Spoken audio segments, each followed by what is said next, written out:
I'm going to call this hearing to order. We are here today because there's an alarming growing trend of abuse of synthetic marijuana and other dangerous stimulants. This is the Senate Caucus on International Narcotics Control, formerly, or I should say fondly called the Drug Caucus, and Senator Grassley and I are the bipartisan chairs of this drug caucus. Across the country, poison control centers are receiving more and more reports of abuse of synthetic marijuana and certain stimulants that are chemically produced to mimic the active ingredients in drugs such as marijuana and methamphetamine.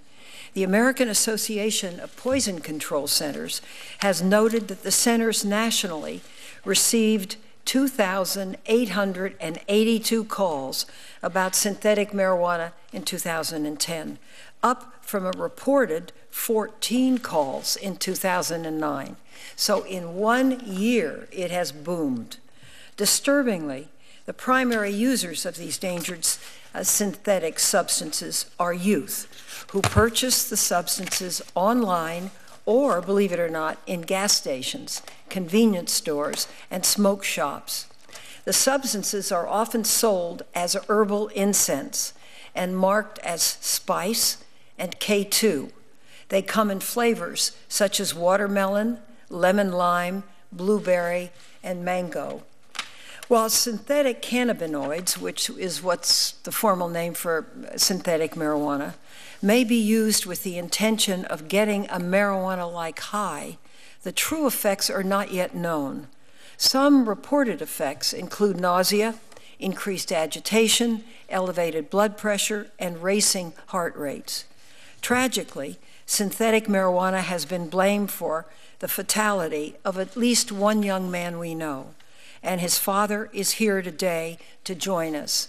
He is Senator Grassley's witness, so I just want to welcome him and his family, and Senator Grassley will introduce you, I'm sure, more fully during his remarks. I'm pleased that over 20 states have banned chemical substances contained in synthetic cannabinoids. The United States military has also banned personnel from possessing or using these substances. On March 1st of this year, the DEA used its temporary scheduling authority to place 5 synthetic cannabinoids as Schedule I, which is the top, substances under the Controlled Substances Act. This means that K2 and spice products currently cannot legally be sold in the United States. However, this scheduling is only temporary. A bill Senator Grassley and I introduced, the Dangerous Synthetic Drug Control Act of 2011, would permanently schedule 15 of these source chemicals the DEA has identified within K2 and similar products and place them permanently as Schedule I narcotics under the Controlled Substances Act with other dangerous drugs. Unfortunately, synthetic marijuana is not the only new dangerous substance on the market. Reports of people ingesting, believe it or not, certain bath salts as drugs also have increased dramatically. In 2010, poison control centers across the land received 301 calls about bath salts. As you can see in the chart I have here from January 1st just to March 30th, that's just a quarter of this year, right over there, they have seen an incredible increase in the number of cases reportedly receiving 1,381 calls. That's just in the first quarter, as opposed to the whole first year, which covers 3/4 of the year. Although there's not sufficient data to understand exactly how prevalent the use of these stimulants is, we know that in some cases, excuse me, they have been very dangerous. One man, Neil Brown of Mississippi, got high on bath salts and used a skinning knife to slit his face and stomach repeatedly. Excuse me. It's allergy season coming into the district. Thank you very much, Mr. Vice Chairman. Doctors and clinicians at poison centers have indicated that ingesting bath salts containing synthetic stimulants can cause side effects such as chest pains, elevated blood pressure, increased heart rate, agitation, hallucinations, panic attacks, extreme paranoia, delusions, and even sleep deprivation-induced psychosis. Synthetic cannabinoids and stimulants are especially problematic because, as we know from the University of Michigan's annual Monitoring the Future survey, perceptions of harm and danger tend to drive down the use of specific substances among youth. And we hope this hearing will do just that, drive down the use. In other words, if a youth believes a drug is dangerous, he or she is less likely to use it. With so little known about new synthetic substances, drug use is likely to increase. So this hearing serves as a warning. I look forward to hearing from the witnesses today and would be very interested in any guidance they can provide. I'd like now to turn to my co-chairman, Senator Grassley, for his opening statements. Thank you, Madam Chairman, for your leadership on this caucus, and particularly for this very important hearing on a new and dangerous drug abuse trend. Drugs disguised and marketed as harmless products such as incense, bath salts, and even plant food are rapidly gaining popularity among America's young. These drugs have been sold in mainstream convenience stores, shopping malls, gas stations, and on several internet websites. Popular brand names have been K2, Spice, Ivory Wave, Red Dove, Vanilla Sky, among others. The ease with which these products are available and the fact that they are not completely banned in this country may lead users to believe that using these products is nothing more than a harmless fun. It is now clear that using these products is anything but harmless. According to a statement from Dr. Anthony Scalzo, who is Medical Director of Missouri Poison Center and Director of Toxicology, St. Louis University, these products cause serious health effects, including symptoms such as racing heartbeat, elevated blood pressure, hallucinations, anxiety, agitation, and significant delusion and paranoia. Dr. Scalzo also described cases where patients have become dependent on these drugs and where users have seriously harmed themselves, committed crimes, and harmed others while high on these substances. Dr. Scalzo also adds that the U.S. Poison Control Centers are reporting skyrocketing calls regarding these drugs. According to Dr. Scalzo's statement, poison centers reported over 2,800 calls concerning synthetic marijuana known as K2 or Spice. As of March 22, there have been over 1,200 calls to poison control centers concerning synthetic marijuana products this year alone. That means that we're on a pace to have over 4,800 calls for 2011, a 60% increase. Further, poison control centers have taken over 1,200 calls so far this year concerning bath salts.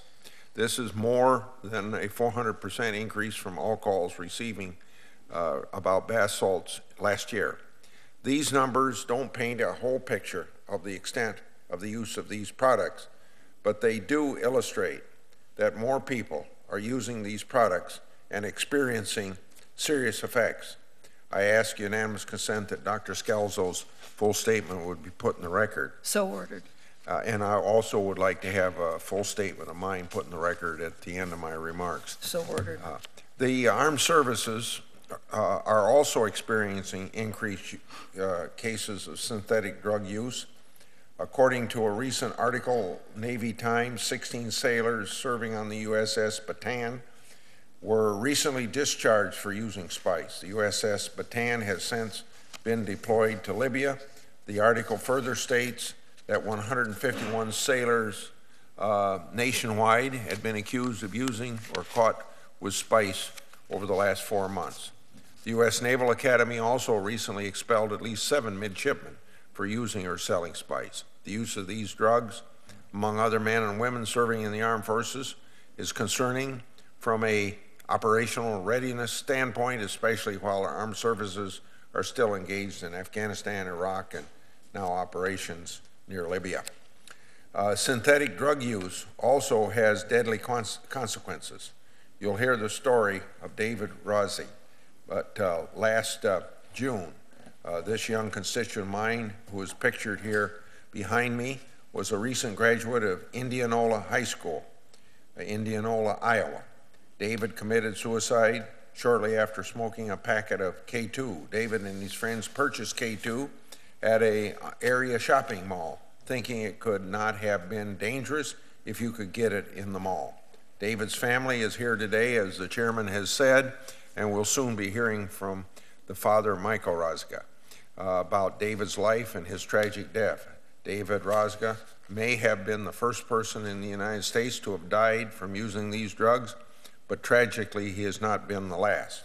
All of us on this panel are deeply concerned about the continued availability of these drugs.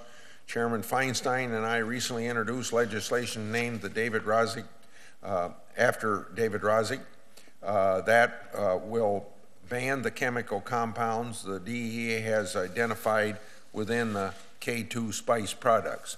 The legislation will also amend the Controlled Substance Act, doubling the time frame the DEA and the Department of Health and Human Services have to emergency schedule substances from 18 months to 36 months. This will allow for dangerous substances to be quickly removed from the market while being studied for permanent scheduling. Senator Schumer and Representative Dent of Pennsylvania have also introduced legislation to schedule synthetic drugs like bath salts and other products. Madam Chairman, you and I have worked closely together on many issues, especially when it comes to illegal drugs. I really appreciate your efforts in joining me to ensure these dangerous drugs are removed from our society. That said, I look forward to the hearing of the testimony today. Thank you very much. Thank you very much. I'll introduce the first 2 witnesses. Okay. This hasn't been said about him. Okay, I'll be glad to do that. Thank you. I'd now like to welcome our distinguished witnesses formally. Joseph Ranazizi is Deputy Assistant Administrator of the Office of Diversion Control for the United States Drug Enforcement Administration, called DEA. Mr. Ranazizi began his service with the DEA as a career special agent 25 years ago. In 1986, he was appointed as Deputy Assistant Administrator. As Deputy Assistant Administrator, he is responsible for overseeing and coordinating the investigation of major pharmaceuticals, forerunner chemicals, clandestine laboratories, and synthetic drugs, the drafting of publicizing of drug policies, and establishing drug production quotas. Mr. Ranazizi also serves as a liaison to the pharmaceutical industry, international governments, state governments, federal agencies, and law enforcement agencies. So I will proceed and introduce all the witnesses, and then we will go to you, Mr. Ranazizi. Erica Leary is a program manager for the North Coastal Prevention Coalition. This is a VISTA-based drug and alcohol abuse prevention group. Ms. Leary works with the coalition to reduce the harm of alcohol, tobacco, marijuana, and other drugs in the cities of Carlsbad, Oceanside, and Vista through community action, education, support, and collaboration. Ms. Leary was on hand at Community Anti-Drug Coalitions of America's 19th National Leadership Forum to accept the Coalition of the Year for 2008 on behalf of the North Coastal Prevention Coalition. Okay. And if you would introduce Yeah. Mike Rozga. Yeah, thank you. I'm prepared to do that. Thank you very much for this privilege. Mike Rozga has been employed at Salmon Tech, Inc. for the past 13 years as regional manager. He's been married to his wife, Jan, for 22 years, and they have been blessed with 2 boys, David and Daniel. Mr. Rozga is very active in his community and serves on several local boards. He's an active Lion, and in 2009 was awarded the Melvin Jones by Lions Club International for his dedication to humanitarian services. Last June, I believe it was, last fall, Mr. Rozga has become an advocate since the death of his son for a nationwide ban of the substance, speaking on the dangers of synthetic drugs at local high schools, fire and EMS departments, and community groups. Last fall, Mr. Rozga helped found the Stop Traffic Operation Program for Driving While Intoxicated, and that would be the acronym STOPDWI, a countywide drug, alcohol, and tobacco prevention organization in Warren County, Iowa. So he and his family have been working to pass comprehensive legislation in the state of Iowa legislature to make K2 spice, salvia divinorum, and bath salts Scheduled I drugs. By the way, Mr. Rozga is an avid Green Bay Packer fan, so he must have been very happy with what happened this few weeks ago. Thank you for being with us. Thank you very much, Mr. Vice Chairman. If we might begin with you, Mr. Ranazizi, please. Thank you, and good afternoon. Chairman Feinstein, Co-Chairman Grassley. On behalf of Administrator Michelle Linhart and the men and women of the Drug Enforcement Administration, I'm honored to appear today to discuss synthetic cannabinoids, stimulants, and designer drugs. Over the past few years, the use of non-traditional drugs of abuse has expanded and evolved. Drugs such as methamphetamine and marijuana are giving way to substances that are marketed and sold as herbal incense, bath salts, and plant food. Although seemingly harmless, these products actually contain synthetic cannabinoids or synthetic stimulants that can be more potent than the controlled substances that they substitute for.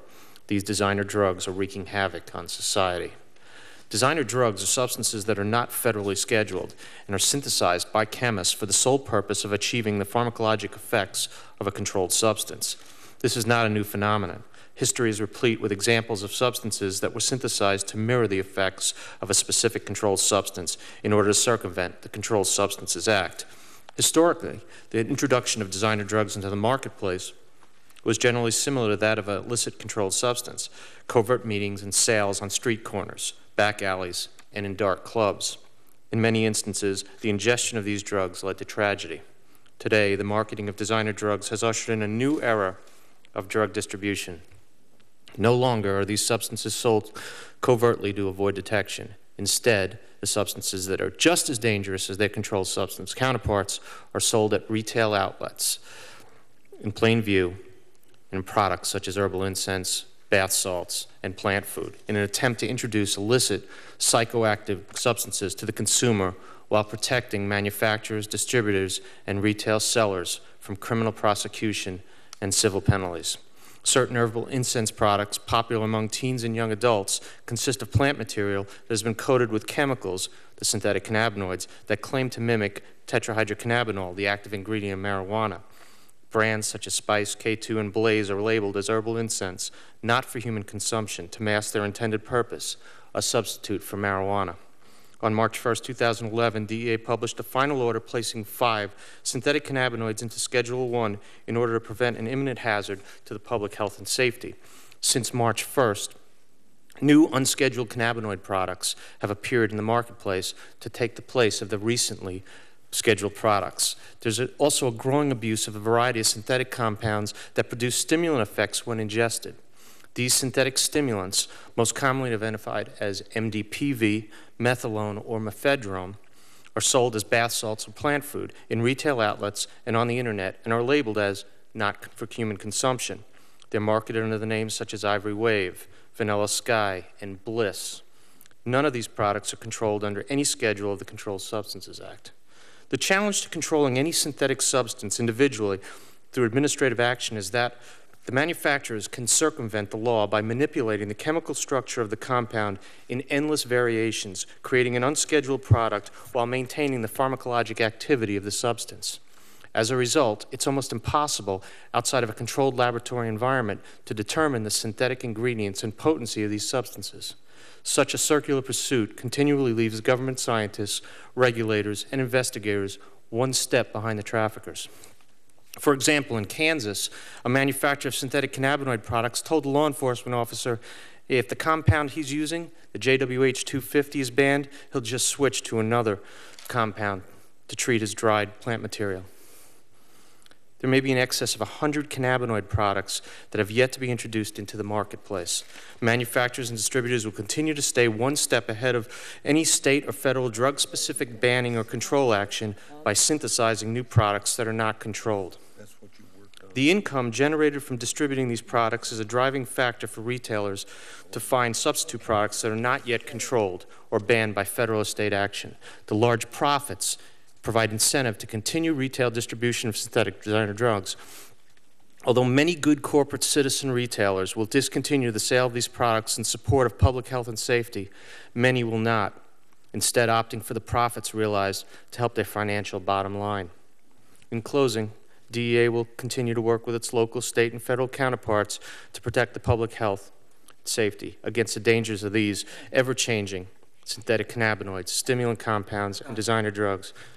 To the family of David Rozga, I'm deeply sorry for your loss. I hope we all can work together to prevent another tragedy like this from occurring. I thank you for the opportunity to appear today and look forward to any questions you may have. Thank you very much, Mr. Ranazizi, and thank you for your very comprehensive written statement. It's a big help. Thank you. Ms. Leary, please proceed.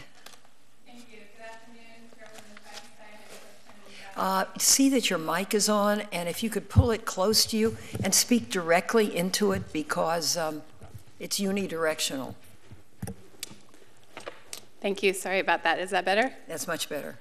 Good afternoon, Chairwoman Feinstein, Co-Chairman Grassley, and others. I'm honored to have the opportunity to speak with you this afternoon regarding the impact of synthetic drugs in our communities. I'm here today on behalf of the North Coastal Prevention Coalition, a CADCA member, which serves the cities of Carlsbad, Oceanside, and Vista in North San Diego County.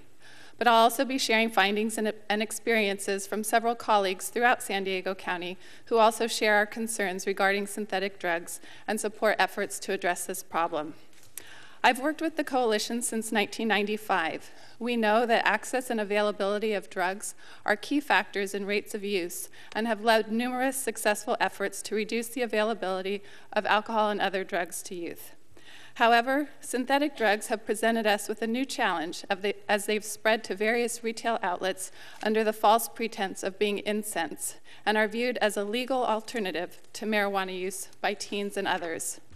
Today, I'll be sharing with you a few examples of how synthetic marijuana products have impacted various sectors in San Diego County, where we're finding these products and how they're marketed, some recent efforts undertaken to address the problem, and how this proposed legislation may be utilized at the local level to help eliminate these dangerous products in our communities. Our coalition first became aware of Spice approximately a year and a half ago when a colleague of ours who coordinates an after-school program asked us what we knew about this, quote, legal marijuana-like product that many teens in his program were talking about. Several had tried it, and since it was being sold in local stores, they assumed it was legal and safe, and that they couldn't get in trouble for using it. In speaking with colleagues throughout the county, products like Spice appeared on the radar in 2009 and increased substantially in 2010, impacting many sectors, including high school campuses, adolescent treatment centers, probation, and the military.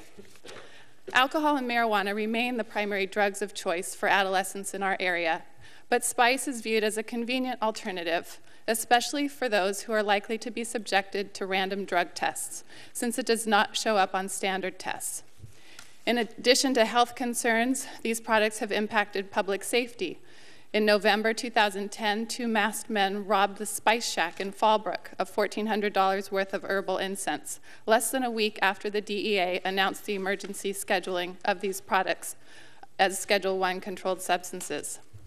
Like in many parts of the country, we have found Spice in liquor stores, cigarette stores, convenience stores, head shops, and newer specialty stores like Incense World in Oceanside.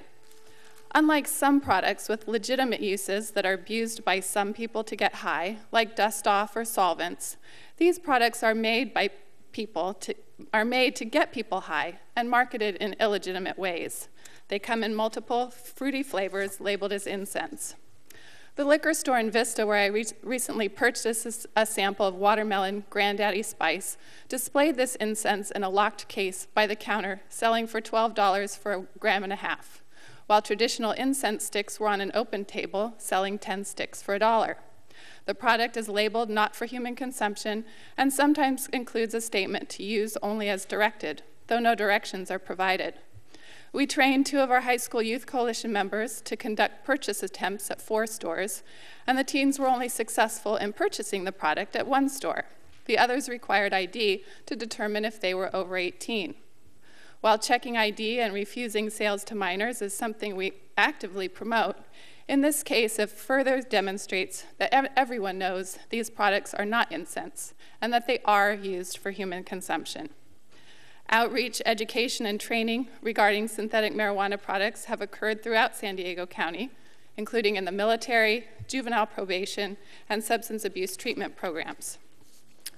Community education efforts have also been done at many levels, including informing parents and educators, law enforcement, teens, and political leaders at the local, state, and federal levels.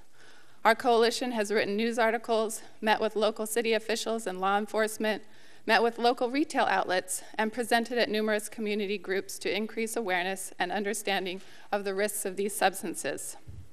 Another coalition that we work with in the Mid-City area of San Diego, managed by Social Advocates for Youth, has launched a Think Twice Before Selling Spice campaign in an effort to pressure retailers to be positive community partners.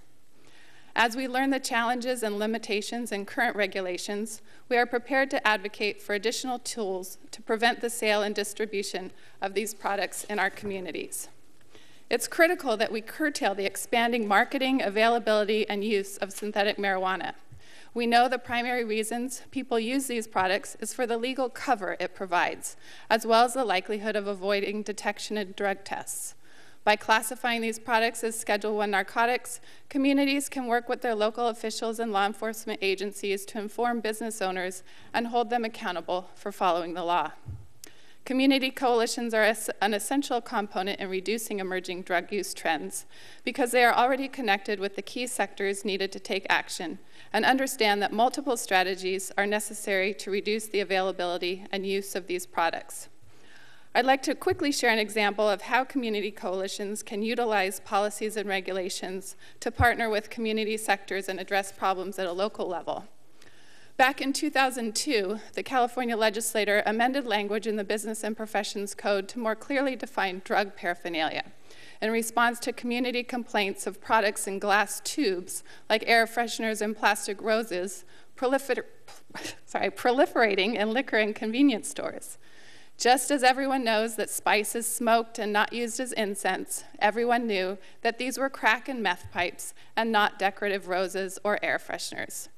Our coalition was able to partner with our local ABC office to send a letter to all the retailers and follow up with personal visits to make sure they were in compliance. This reduced the availability of these glass vial products from over 50% to less than 5% in retail outlets in our communities. Good.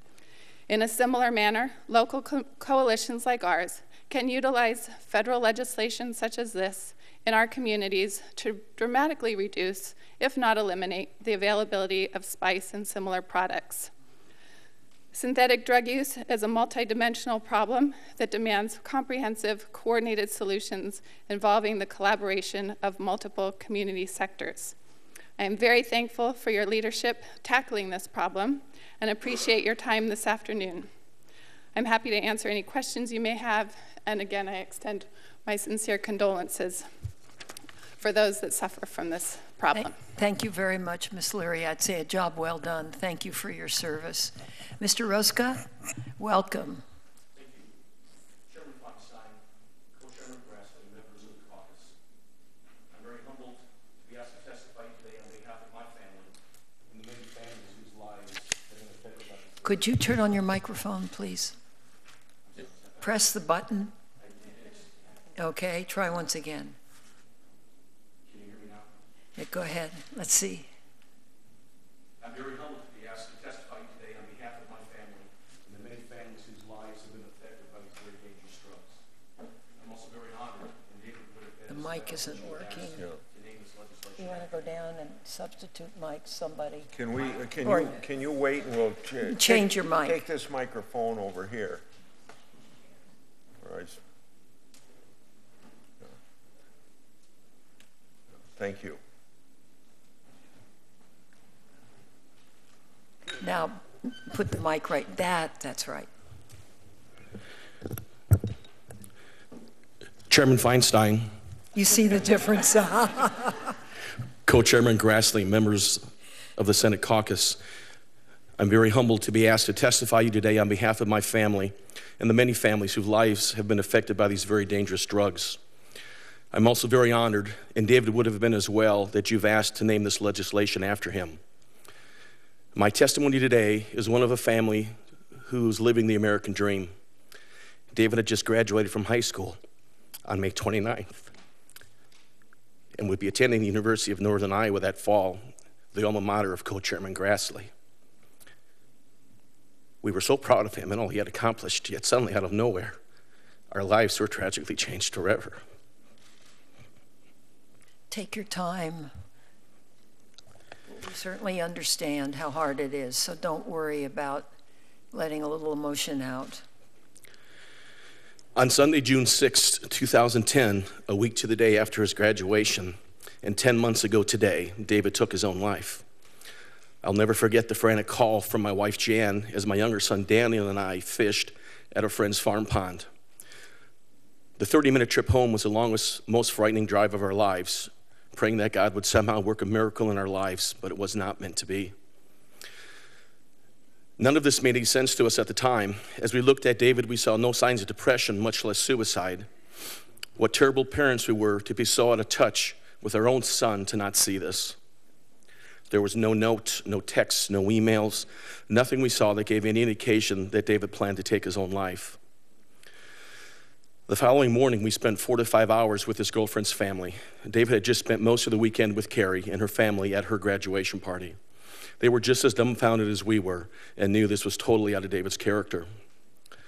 The following afternoon, Carrie got together with a few of David's friends to get some answers. She knew something wasn't right, and the boys eventually confessed they had smoked something called K2. After learning this, she talked to her mother and then came to talk to us.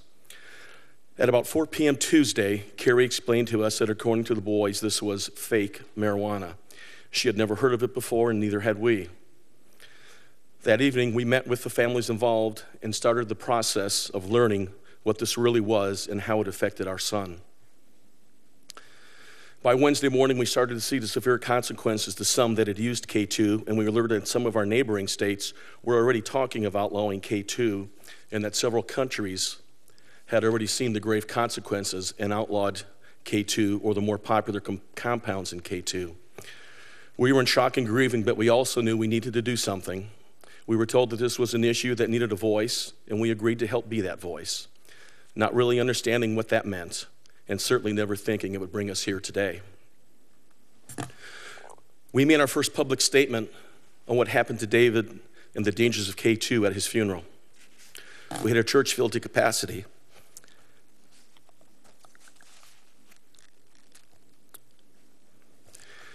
We had a church filled to capacity with upwards of 1,000 people, some sitting on the floor in the aisles. Even though we and our family and friends needed to mourn our great loss, we felt burdened to talk to the young people about David's mistake. We also needed to inform the parents of what K2 was. Since that day, we've done seemingly countless local, national interviews, radio, print, television, news magazines, internet, as well as public service announcements, all in the hope of increasing awareness of these drugs. We have helped start a new local drug prevention organization called Standing Together on Prevention, or STOP. Recently, we began giving talks to local schools, churches, and clubs, as well as firefighters and EMS providers. In our search for information on these drugs, most of what we found were people trying to sell us K2 and other drugs like Salvia divinorum. Most of the drug prevention and information websites we visited did not even mention K2. We knew we couldn't be the only family looking for answers, and we decided to start our own website, k2drugfacts.com. Since starting this site almost 8 months ago, we'd had over 73,000 hits and have received hundreds of emails from families and individuals sharing their terrible experiences with this drug. One day after a story on Yahoo Sports, we received 104 emails. The newest threat to add to the list of K2 and salvia is a new designer drug referred to as bath salts. These bath salts are not what you might put in your bath water, but purposely marketed as such to get around the law and confuse. It was largely through contacts we made through our website that we started to really see and understand what this drug had done to our son. The young men who smoked this drug with David reported that within a few minutes of smoking the drug, David began to get extremely agitated. They thought he needed some fresh air and took him outside and went across the street to a park where they walked around hoping he would calm down. David started talking about feeling like he was in hell and generally not making a lot of sense. After 30 minutes or so, he seemed to start calming down and said he was tired. The other boys were hungry and wanted to get something to eat, but David said he was going to home and take a nap. They were going to meet up again that night and attend a few graduation parties. Unfortunately, after coming home, David continued to be terrorized by the drug and shot himself. As we learn more about K2, we have found a consistent theme of people feeling like they are being chased by the devil or feeling like they are in hell. Even one report of a young man saying he was God and held his family captive for 36 hours. There were also many reports of suicidal or homicidal thoughts and fears that they would have taken their own life or hurt others had it not been for friends and family. Some do not go into that greater detail and simply call it the worst experience of their lives. We've also learned more about how these drugs affect you physically. Elevated heart rates in excess of 180 beats per minute while resting, extreme blood pressure, vomiting, followed by the dry heaves that can last for hours. Blackouts and seizures are also very common. We know that David was tortured both mentally and physically before he died. These drugs put you in a place where you will do anything to escape it, and reality means nothing. We're also hearing increased accounts of people who are feeling the effects of these drugs several days and even weeks or months later. There seems to be growing evidence that some of these effects may be permanent. We're also hearing more cases of people having what I would call flashbacks after having no contact with these drugs. People afraid of the dark, afraid to leave their homes, not able to go back to school, or not able to maintain jobs. These drugs are marketed under false pretenses to skirt our laws and confuse the public. When we think of something as being fake, we think of something as being inferior. When we think of something as legal, we think it must be safe. I submit to you that fake marijuana and fake cocaine are anything but inferior in strength and anything but safe. I've attached several firsthand accounts we have received through our website. We use these testimonials to inform those seeking information of the realities of these drugs and hopefully make those thinking of possibly using them to reconsider. In closing, I want to thank you again for inviting me here today and listening. I also want to personally thank Senator Grassley for taking the time to listen to us last summer and for sharing David's story on the floor of the U.S. Senate. But as much as I appreciate your asking me here today, the message I wanted to leave you with here is we're not doing enough, and we're not moving quickly enough. The people knowingly and deceptively poisoning our youth will seemingly stop at nothing for their own financial gain. They are ahead of us, and it is imperative we enact comprehensive legislation to ban not only K2, but also bath salts, salvia, and other synthetic compounds. Statistically speaking, this wasn't supposed to happen to us.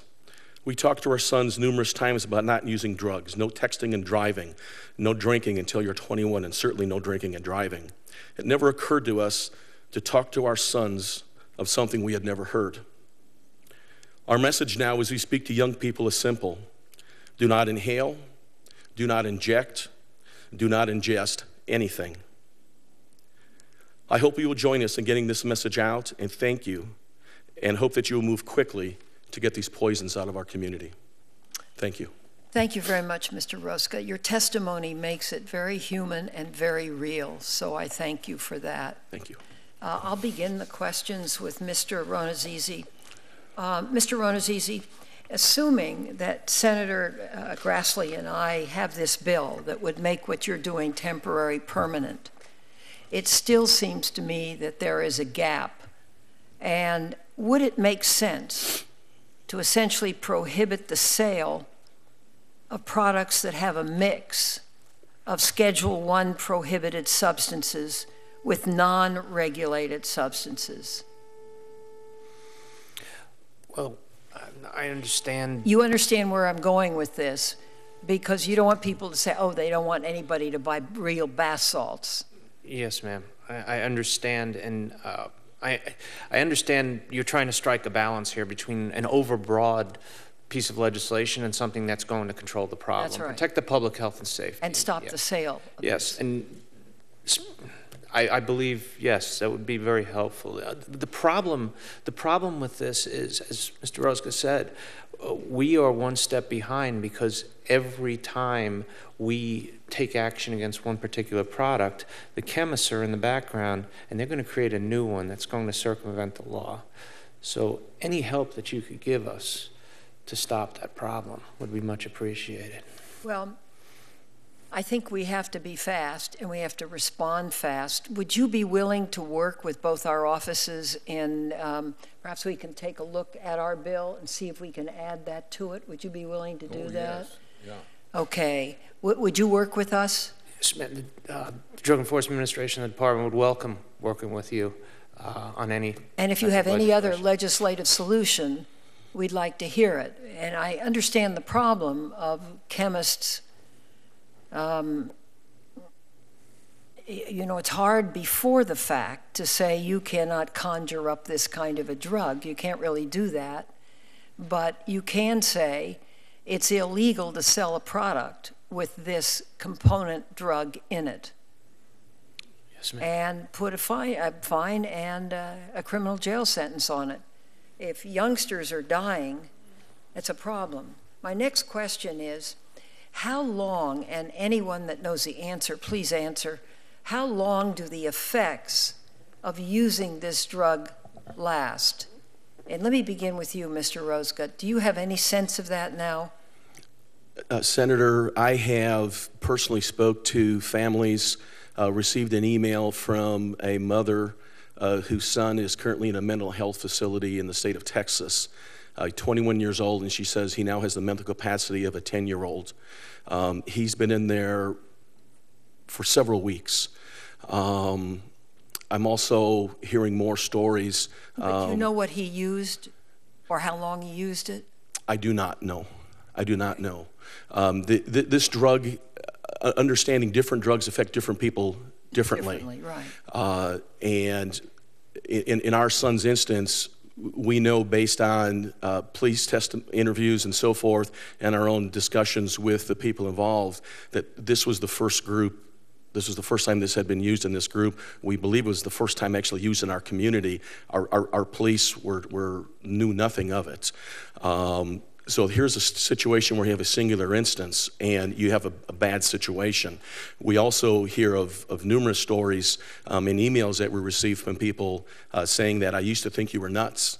I've smoked this 12 times, I've smoked it 20 times, and it's that 21st time, and all of a sudden they have the worst experience of their lives. That is probably a question that maybe somebody like Dr. Scalzo and others might be better to answer than I. I can only tell you that it appears that some of this might be permanent. We also, in Iowa, submitted to the Iowa House and Senate testimony from a Dr. David Ryan from Louisiana. And Dr. Ryan indicates in his testimony that the typical drugs that they would use for cocaine and methamphetamine abuse and addiction do not work in K2, and that they're having to sedate these people for sometimes several weeks, and afterwards transfer them to mental health facilities because they're not getting better. Thank you. Ms. Leary, do you have anything you'd like to add to this? Just to concur that it's likely different for different people. Some of the stories I've heard, the colleague I mentioned with the after-school program, he says he's hearing less and less talk about using spice, that those that are interested in drugs are going back to the typical illegal drugs like marijuana and even ecstasy, that the high from spice was not as pleasurable. Though I have also heard stories of mothers whose sons are now hooked on spice because they turned to it knowing that they were being drug tested, and spice gets them out of that, and they continue to use it. Same with a coalition member whose cousin smokes spice daily. So I think it's different for different people. Thank you. Mr. Ronazisi, do you have any comments you'd like to make on that?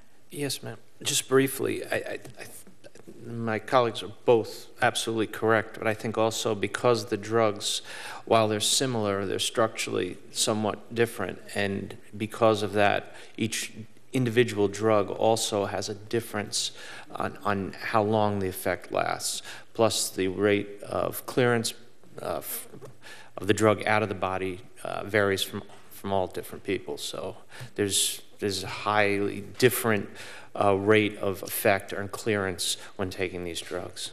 Thank you. Senator Grassley? Yeah, I have a couple questions of Mr. Oh yeah, sorry. Mr. Rozga and then Mr. Anastassi. Once again, thank you for being here under very difficult circumstances for you and the tragedy that you had. In your testimony, you discussed your efforts to raise public awareness about this synthetic drug abuse through your website, k2drugfacts.com, and through Standing Together on Prevention Stop organization. I applaud these efforts. The best way to raise awareness is through grassroots efforts, and that's why I'm a strong supporter of a legislation we call the Community Anti-Drug Coalitions, but do it through the Drug-Free Communities program. So here's a question for you, Mr. Rozga. What sort of reaction has a website and stop generated with the public at large? Are more people visiting the website since it's received media exposure?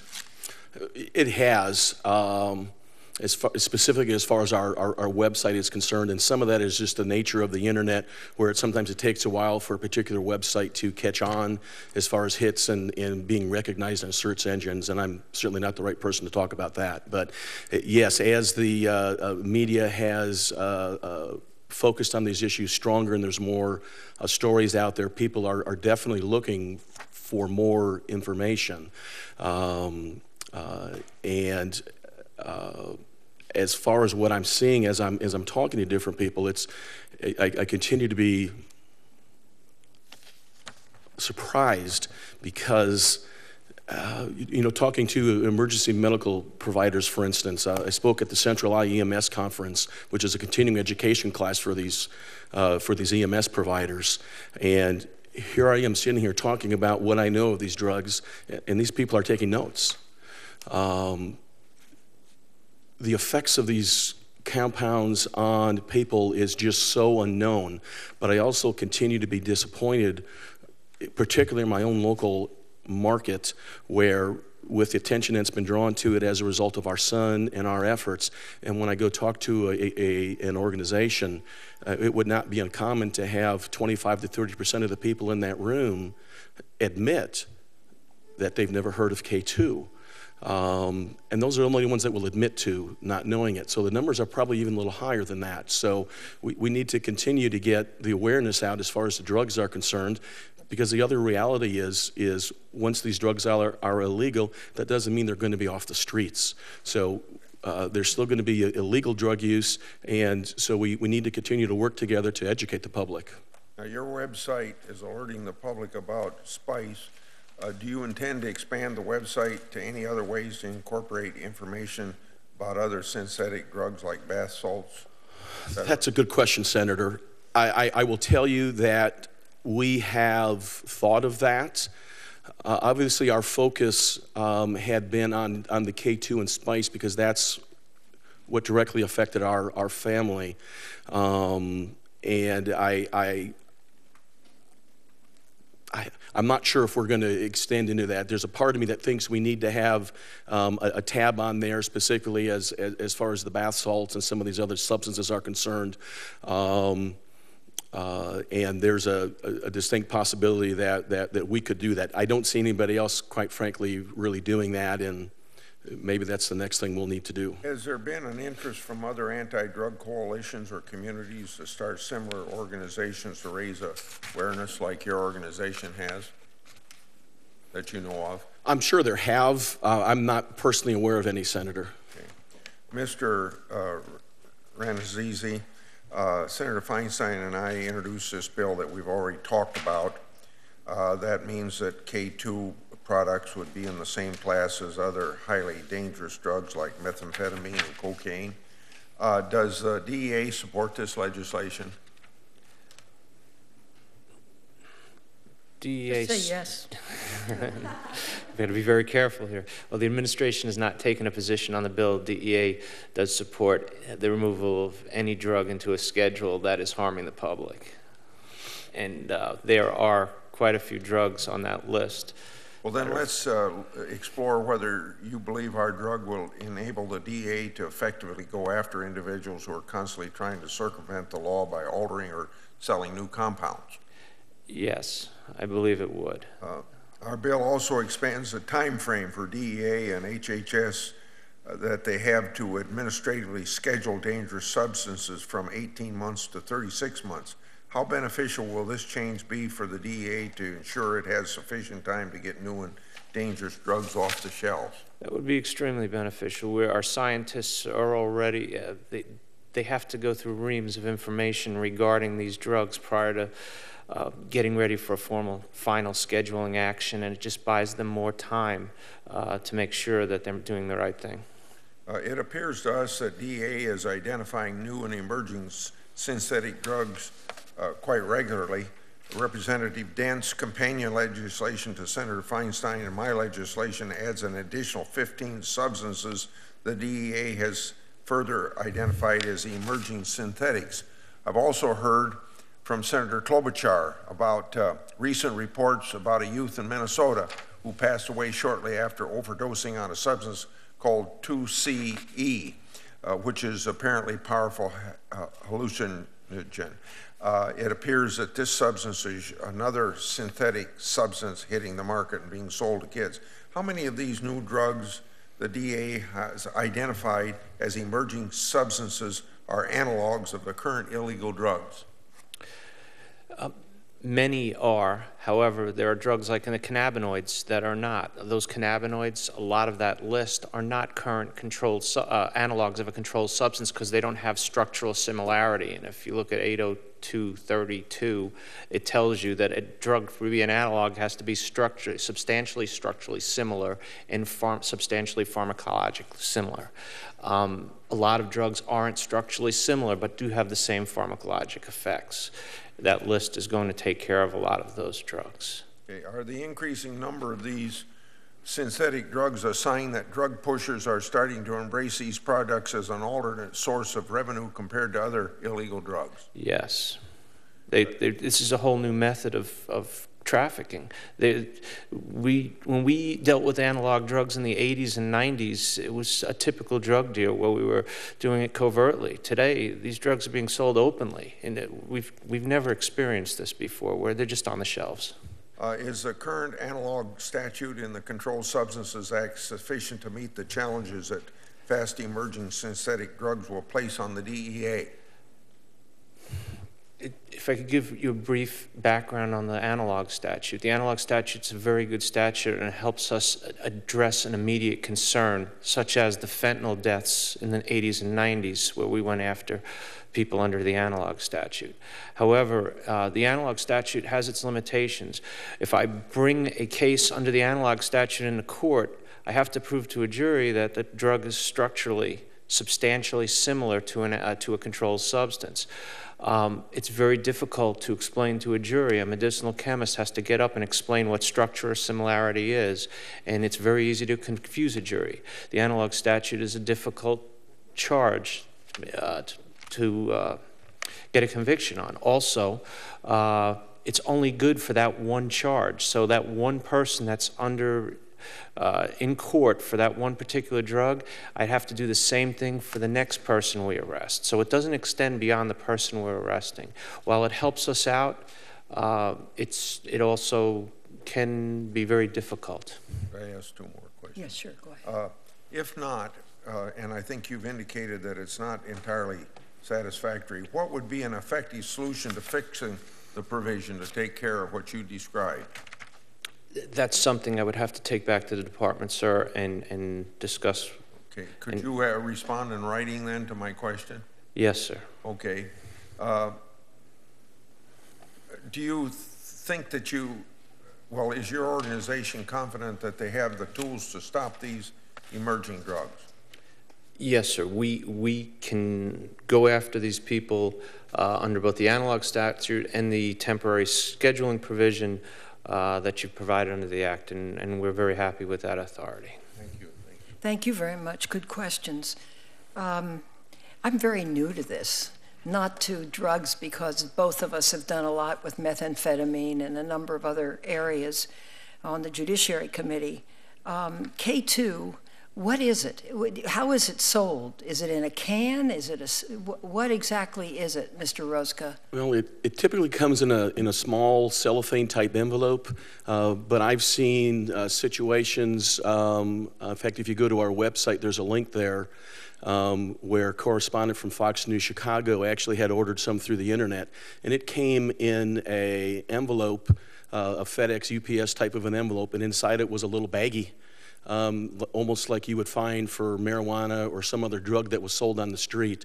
There was nothing on it saying not for human consumption. There was nothing on you that told you how to use it or how not to use it. That's another one of the problems with these drugs, as already been indicated, that there's such a wide variety of these chemicals that are used that affect people differently. And to keep it simple, when I'm talking to people, let's just for 1 second. Who would sell that? Just a bag with no directions, not knowing what it is? What kind of store would sell it? Oh, you'll buy those over the internet. You'll buy them in convenience stores. Oh, you mean with nothing on the outside? Yes. I don't know that I know the answer to that. And the stuff that they used on that Fox story was purchased through the internet. They could probably tell you specifically where they bought that at. I'm not privileged to that information. And the same thing with bath salts. I guess it's the name that gets around that becomes known to people that are looking for something. But back to K2 for a moment. So how do they use it? How is it used? It's smoked. It's smoked. They roll their own cigarettes? Yeah, it's put in a pipe, it's put in a joint, it's put in a bong, a hookah, whatever the case might be, and it's smoked. I've heard some stories of some people that have tried to turn this into a liquid type state, but as a rule, the stuff that you're going to find, to my knowledge, is exclusively a material that is an incense type stuff with exactly what's in that package we don't know. Now, thank you. It's my understanding that businesses are making quite a bit of money from this. I believe there's a December 30th, 2010 article in the St. Paul Pioneer Press that says that fake marijuana accounted for 1.1 million in sales, or about 40% of the annual sales of a single store in Moorhead, Minnesota. Do you know about that, Mr. Ranazizi? We're trying to get the article. Well, there were 4 businesses that tried to enjoin us from exercising our authority to temporarily schedule these drugs out of Minnesota. And if I'm not mistaken, in the documents that I received from those businesses, they claimed in total between $3.5 and $4.5 million in loss of sales in the previous year from 4 businesses. And I could tell us what kind of businesses they were. One was a disc and record store, one was a convenience store, one was a tobacco, I believe a tobacco shop.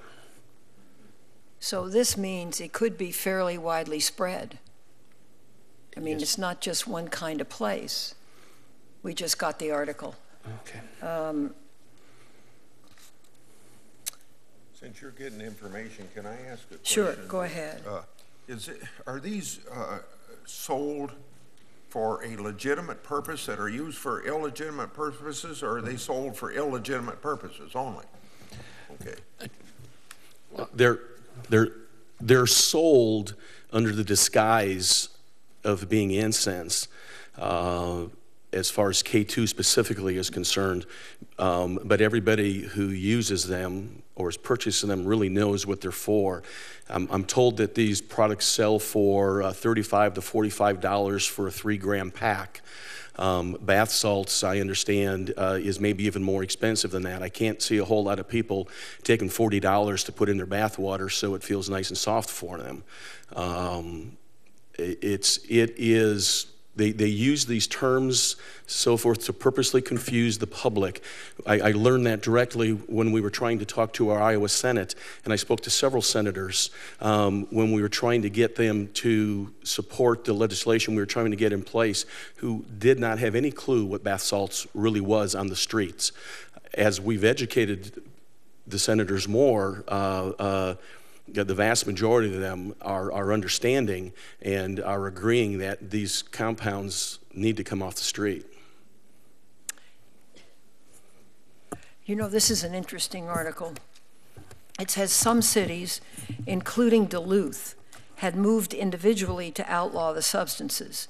When Duluth enacted its ordinance, it said it was doing so on public health grounds, claiming preliminary studies had shown that 3 synthetic cannabinoids, quote, are between 3 and 100 times more potent than THC, the active ingredient of marijuana.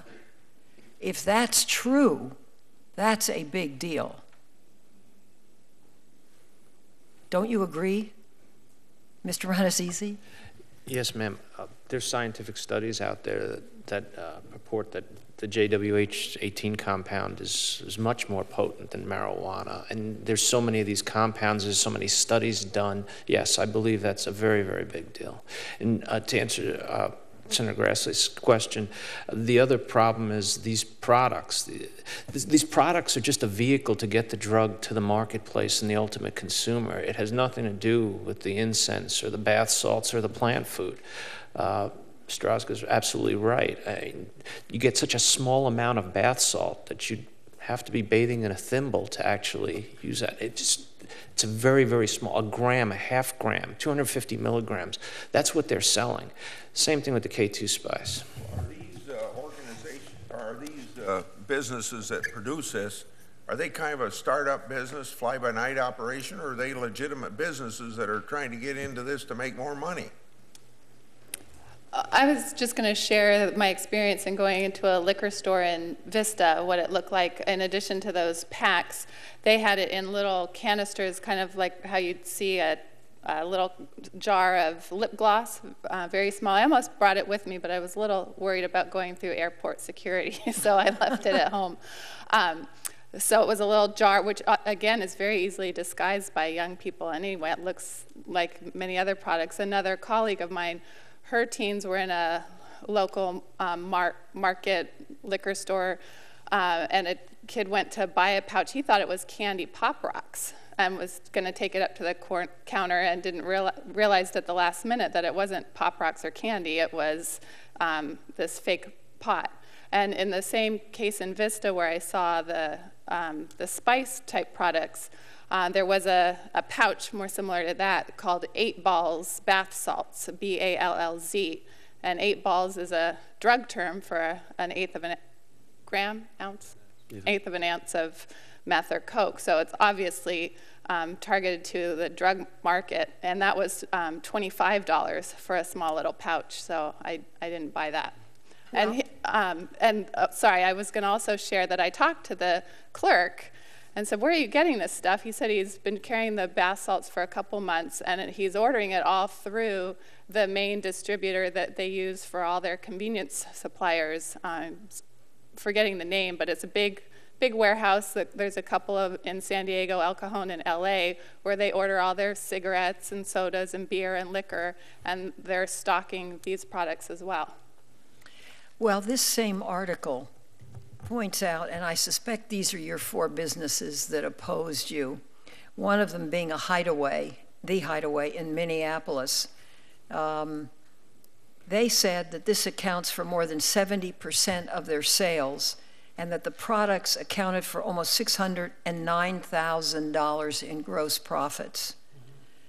The second one said Fake pot accounted for 1.1 million, or 40% of the business. That's the second. The third, the sale of incense is 57% of my sales. I would lose over $6,000 a day if I had to stop selling the product. If my business were to suffer an immediate 40% loss in sales, it could not survive. I would be forced to let 16 employees go. So this is becoming, I mean, that's huge. If it's, I don't know what these are, little smoke shops or something like that, but that's enormous amounts of money. And here's another one in downtown Duluth called The Last Place on Earth. He made synthetic pot, well, I said this, it accounted for 50% of his store's sales. He made $96,000 profit off of herbal incense, and this year his store in downtown Duluth has made $932,000 profit from the substances DEA is outlawing. That's amazing to me. And that was the main thrust of their argument why we should not why we should not go after. You mean because drugs. they were making money off of it? Yeah, that basically. That's not a very good reason. No, when you have public health and safety at risk. In response to Senator Grassley's question, the labs that we've seen, these are fly-by-night operations. There's no good manufacturing standards. There's no FDA. There's no regulatory unit that's overseeing these people. We saw one particular manufacturing operation where they had all of the material, leafy material laid out, and they were spraying. That's how they were doing it. You don't really know what the dose is, because if they're just spraying, it could be any dose. And then they're just packaging it, packaging it, and selling it. Some are coming from overseas sources. If you go on places like Alibaba.com or any of these other broker sites that are hosted overseas, they're selling the spice products and the bath salt products, in bulk rate, bulk prices. The only other thing I wanted to share with you is I know you had a question on the websites. DEA has there's 4 different websites that have all of these drugs. Besides the DEA website, we have the GetSmartAboutDrugs.com website, JustThinkTwice.com website, and of course the DEA websites all have information on all of these different bath products, not only the K2 products, but the bath salts and the plant food. You could link to that. We have several links off of our website to a number of different places, and I believe we do have links to some of the DEA information that's out there as well. But I'm also aware of what was going on in Minnesota. In fact, we actually wrote letters of support to help get legislation done, and was aware of what was going on there. But as was alluded to, as I talk to people in simple terms, you go into a McDonald's and you order a Big Mac, and you know that's 2 all-beef patties, special sauce, lettuce, cheese, pickles, onions, and a sesame seed bun. You walk into one of these stores and you buy one of these substances and you have no idea what it is. I can be in Washington, D.C. or Des Moines, Iowa and order a Big Mac, and it's going to look the same, taste the same, come in the same wrapper and the whole 9 yards. These drugs are being marketed in packaging that looks similar, but the materials in them could be and likely are totally different. So you have an individual who smokes something one day and it doesn't affect him terribly, goes to the same shop or a different shop and purchases something in the same or similar envelope, and it's a totally different substance, and they may be in the hospital or they may be dead. Well, this is a lot of food for thought for us. Let me say thank you very, very much. Mr. Renazizi, we take you up on your commitment to work with us. We're going to ask both our staffs to sit down with you as soon as possible and go over what the next best step might be to add to the legislation that would make permanent what you have already done on a temporary basis. I think this is really very important. I don't know how deeply it's spread in California, but this stuff California usually takes over abundanza, which we certainly don't need with all the other problems. So I look forward to working with you, Senator, and we'll try and see if we can shut this stuff down. Thank you all very, very much, and thank you particularly, Mr. Rozga. It's really appreciated. Thank you. I know it's so hard, but you know, it's now very human for us, and that drives us even further. So thank you very much. Thank you, Senator. The hearing is adjourned.